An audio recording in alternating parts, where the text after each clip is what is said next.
Hello and welcome to the Mindset Alchemy podcast. I'm your host, Janine Kathleen, and I'm delighted to be here. As a mindset alchemist, I enjoy helping you turn those thoughts that are pure lead, keeping you stuck way down and solidly not going where you would like to go, into the lightness of gold, the value of gold, the value of whatever you treasure. And we do this through understanding. What thoughts are you having? What emotions are they triggering? What past experiences, understandings, and feelings are those triggering? And how is that affecting your actions? Because people, when we can understand what's happening, we can do something about it. We may not understand fully, deeply, or in depth, and that is okay. It's to have an understanding that there is something going on, that we can do something about it. And I love it when the light comes back in my clients' eyes and they go, wow, yes, I can do this. Especially when they've taken on other people's beliefs, other people's feelings, and they're processing other people's worries. I've done this and I know how restrictive this is. I know how debilitating it is. And in fact, I wound up in extreme pain for quite a number of years because of it. And as I began to understand that emotional pain is pain, no matter whether it's emotional, it becomes physical, and you can do something about it. If you can't do something about it, you can learn how to clear it and work with it. And this is what is so vitally important. Where are you being asked to communicate with yourself? Where are you being asked to understand that, yes, you are power. Yes, you are creativity. Yes, you are awareness. And yes, you are control.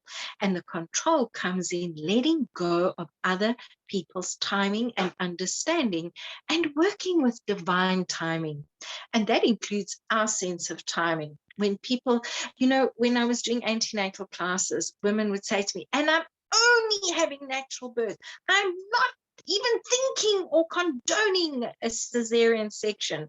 I would go, oh dear, we have a challenge here. Because when we speak in absolutes, we absolutely shoot ourselves in the foot.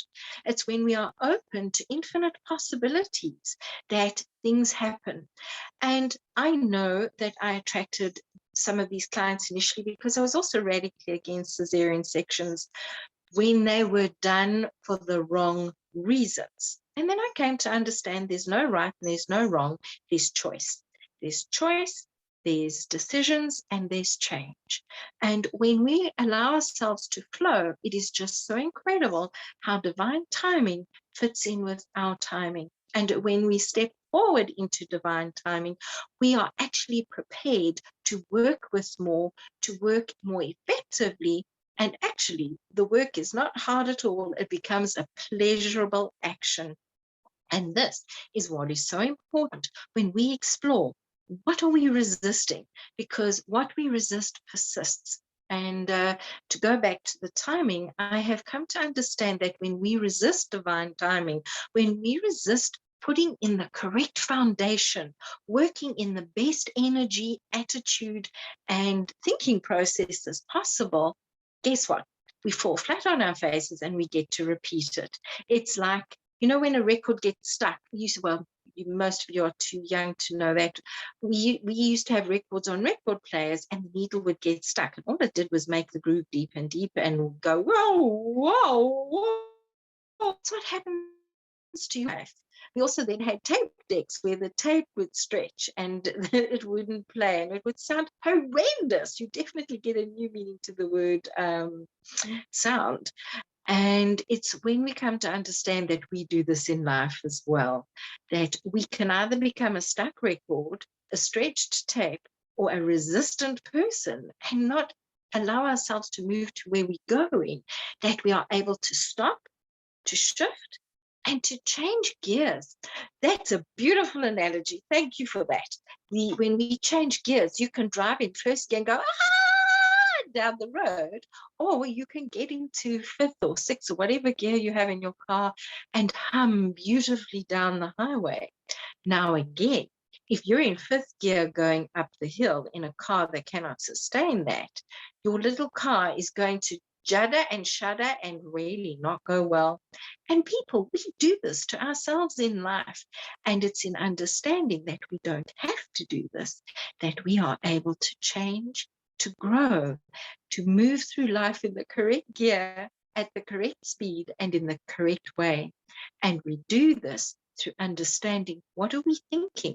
Where are we putting desperation energy in to suit a timing that we do not energetically have the capacity to sustain? We can't sustain the client numbers. We are not yet ready to sustain the income that would come from it.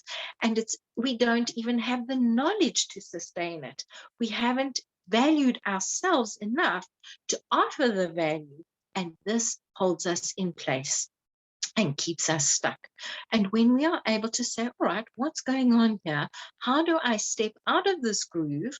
Where do I go, and what is most aligned for me to do to grow my abilities, capabilities, my learning abilities, and my energy, that we are able to step forward into this. For me, it was a challenge I undertook to begin meditating an hour a week, a full hour a week, not running and meditating like I normally do, or walking and meditating, sitting in stillness, allowing thoughts to flow through and not hanging on to them, and allowing what should come forward to come forward. Let me tell you, I got quite a bit of healing done through that. And that challenge helped me to grow my energy, grow my depth, and grow my business. When I have asked clients to do it, they've had the same experience of connection, of getting to know themselves better at a deeper level, and us being able to identify cycles through what has come forward in their thought processes during that time. And it's been just really, really amazing. Am I asking you to meditate for an hour a day? No, absolutely not. If you would like to, you'd get the benefits from it. If you don't, it might not be aligned with you. It may not be what you're being asked. It may not be the timing for you to do that.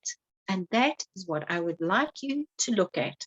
What is the timing of what you are wishing to do to grow and expand in your life, your relationships, and in your business? What skills are you being asked to gain? And where are you being asked to communicate far more effectively with yourself as to what skills you already have, what capabilities you have, and how energetically aligned you are to sustain the energy of what it is you are looking to do? And this is what helps us avoid burnout and overwhelm. We will talk about people pleasing on another day. Thank you for joining me, and come and find me at JanineKathleen.com, on social media, also Janine Kathleen, and let me know your thoughts. Have a great day. Bye-bye.